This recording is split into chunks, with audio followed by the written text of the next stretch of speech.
राहुल गांधी जो नेता प्रतिपक्ष है, उनके और कांग्रेस के जबरदस्त जो दबाव पड़ा, उसके कारण से एनडीए गवर्नमेंट को सच्चाई का सामना करना ही पड़ा और आखिर के अंदर जातिगत जनगणना का निर्णय करना पड़ा।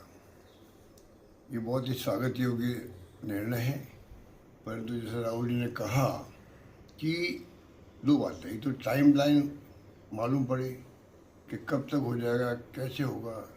दूसरा, इसके अंदर इस तरह विस्तारित जनगणना हो जिससे कि मालूम पड़े कि एससी, एसटी, ओबीसी के लोगों की स्थिति क्या है, क्योंकि जो इम्पोर्टेंट ब्यूरोक्रेसी में है, जुडिशरी में और जगह है, वहाँ पर उनकी हिस्सेदारी नहीं के बराबर है।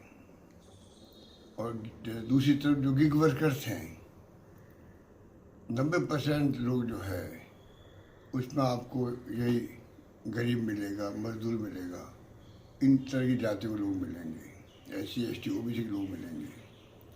तो ये जो अभियान राहुल जी ने चलाया था, उसका मकसद ये था कि किस प्रकार से, ये तो पहला कदम हुआ है, अब आगे जो है 50% की भागीदारी जो है, वो जो राइडर है उसको ख़त्म करना पड़ेगा। पहले वो ख़त्म तो हो चुका है, जब एनडीए गवर्नमेंट ने 10% ईडब्ल्यूएस को भागीदारी दी है आरक्षण के अंदर, तो 50% का राइडर तो उसी दिन ख़त्म हो गया था। और मुझे खुशी इस बात की है कि किसी ने उसका विरोध नहीं किया। एससी ने, एसटी ने, ओबीसी ने 10% का आरक्षण दिया, नई सोच के साथ दिया गया, क्योंकि पहले संविधान की जो मूल भावना थी उसके आधार पर वो फैसला हो नहीं पा रहा था। ये फैसला हुआ तो सबने एक प्रकार से स्वागत किया। तो आप सोच सकते हो कि देश में आम लोगों का मानस क्या है, चाहे एससी हो, एसटी हो, ओबीसी हो या जनरल कास्ट हो, सब लोग मिलकर रहना चाहते हैं। इसीलिए 10% आरक्षण का जो फैसला हुआ पार्लियामेंट के अंदर, तब किसी ने ऑब्जेक्शन नहीं किया। ये बहुत, मैं उसको स्वागत योग्य कदम मानता हूँ। उसी प्रकार से अब जो राहुल जी कहते हैं कि 50% का राइडर जो है वो तो ख़त्म हो चुका है, एक प्रकार से उससे आगे बढ़ना चाहिए, जिससे कि एससी, एसटी, ओबीसी के लोग भी उच्च पदों पे आ सके।